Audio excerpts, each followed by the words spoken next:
Hello everyone, hope you're doing well. It's time to have a look at some of the other changes that have come to the game in the next major update. Good old update Tusk Force, which is still hard for me to say. So on the dev server, there's a bunch of naval changes. So I thought we would talk about them. These are on pre-existing vehicles. So a lot of stuff that's already in the game. And then a few little new things, but mainly down to mechanics. So as always, if you enjoy the content, make sure to subscribe and also like the video. Let's get into it. The first one is the Iowa. Basically, what they've done with the Iowa is they've changed the order of ammunition depletion from the second main caliber turret. So now the magazine depleted from the bottom to the top instead of the other way around. So this will change kind of the survivability of that turret, but probably not in a huge way. It's not really going to make a huge difference. The HMS Repulse is getting changed, though. That is, of course, in the British tech tree. And what they're doing with it is the amount of torpedoes on the stat card has been corrected. So now it's 24 torpedoes, where before it had the wrong amount. Then also the 152mm OPF MLE 1937 SAP BC shell has now been corrected to the SAP CBC. And the Rodders, they've actually fixed another bug with the Rodney. This one's had a million of them. There was a bug that caused the search radar to not work. So literally, it just didn't work. But now it does. So there you go. You get a functioning search radar, which is really hard to actually highlight because it's absolutely tiny. There you go. Right there. So always nice. Now let's talk about some standard bugs that have been fixed in Naval. There was a bug that caused the reloading of the gun to not return back to normal after pumping out the water from the magazine that fed the gun. So that's been fixed. So I'm guessing it was still on the longer reload instead of the shorter reload, or it just wouldn't reload your gun at all, which is another thing that used to happen. I thought it just basically meant that it was still flooded and they couldn't get rid of it, but it turns out no, it was just a bug. The Richelieu or the Richelieu or Reach Around is getting changed too. The shape of the main gun turret ammunition elevator has been fixed. So you can see there what it looks like. It's pretty cool, right? Basically, it's previously allowed to be damaged without penetrating the barbette. So you could actually hurt the ammo elevator without having to go through the armor, which is a bit ridiculous. So that's fixed now. Well done to that. K2 has also been fixed. One of the monsters of yesteryear, the good old K2. Not so much a monster anymore. I think, did they put it in this tech tree? They did. There was a bug where the damage model didn't include the quadruple 20mm autocannons, so that's been fixed as well. These ones on the back here. So they are now present. And also, they have changed the Miyoko and the Haguro. They actually moved them up in BR more recently, which is kind of surprising, since they've always been a step below where they should be, but they finally put them up in BR. But the ammunition storage has been divided into a greater number of smaller magazines, and this is in line with the historical layout of the vessels. So you can see all of the different pieces of ammunition for the guns here, and then also over here. Look how small the ammo areas are of these now. It's pretty nuts how small they are. Then the Agano, they've also done some stuff to its armor, basically making it more refined. So you can see they've added these like little kind of 8mm sets, 55 and 60 over here, just making it more realistic compared to what it was before, which, you know, you can always just be happy with.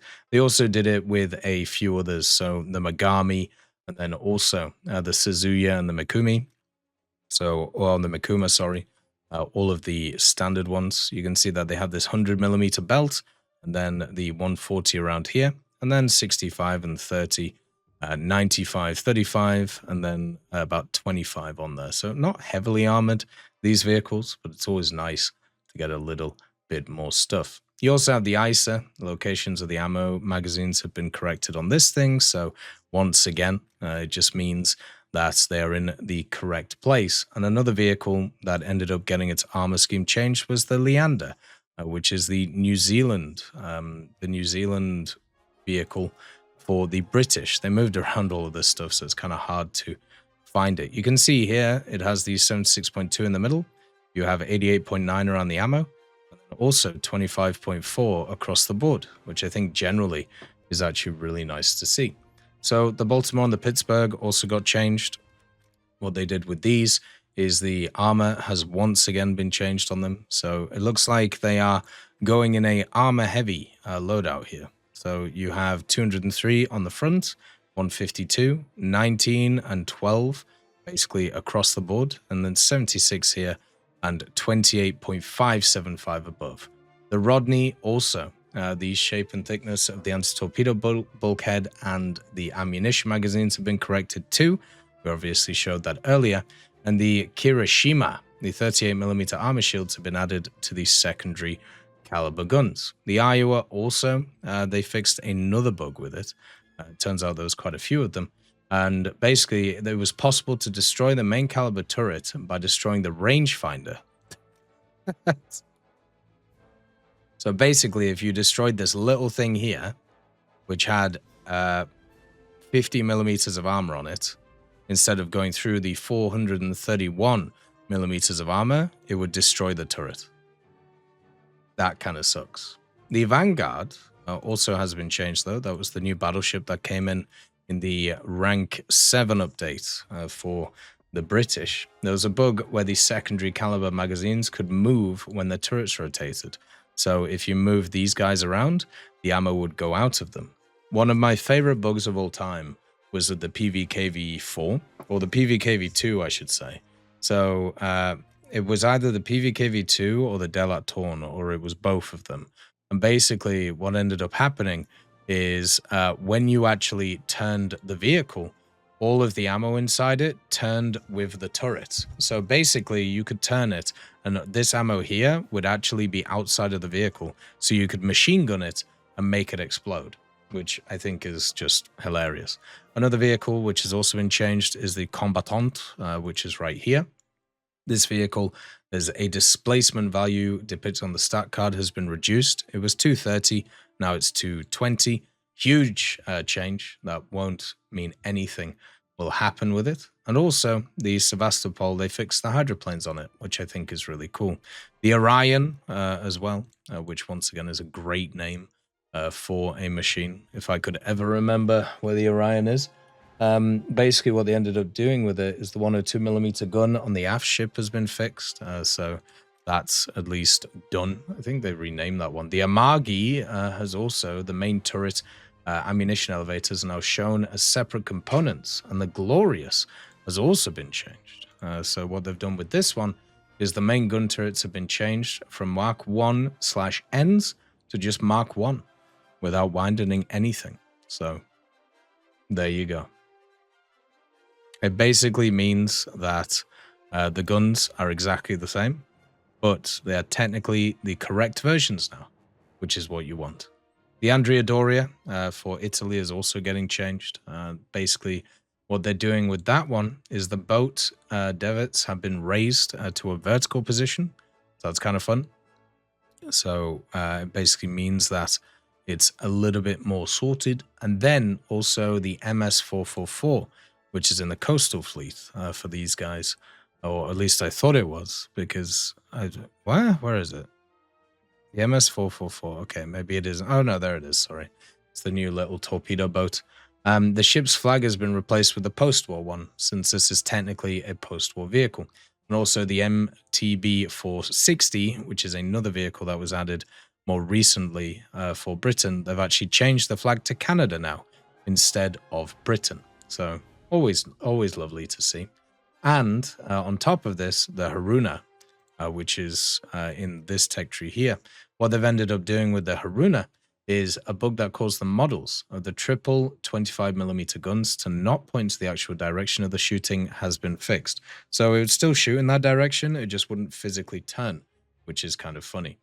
One of the things I've also added, which I think is actually really cool, and we can demonstrate with one of the new machines, so we'll do it with the Nelson, is you remember how in the options for the longest time, they had kind of a weird but wonderful option in Naval where you could switch between your like secondary guns and or being able to use your secondary guns with your primaries and then just using them like separately. So what they've done with this is they've actually done what they should have done in the first place, which what they've done is they've added an option for it. So you can see here that the default main and auxiliary caliber shooting with one button is still here. So you can either yes or no it. But what you can also do is you can quick switch between doing it, which is what should have been here for ages. So instead of being in a situation where basically being in a situation where you have to like go into your settings and then like reset it and then do all of that stuff. Now what you can do is you can literally just click a button, and that means that you use either your secondaries along with your primaries. So much better. I'm amazed that for some reason that wasn't a thing in the first place, but here we are. At least they fixed it now.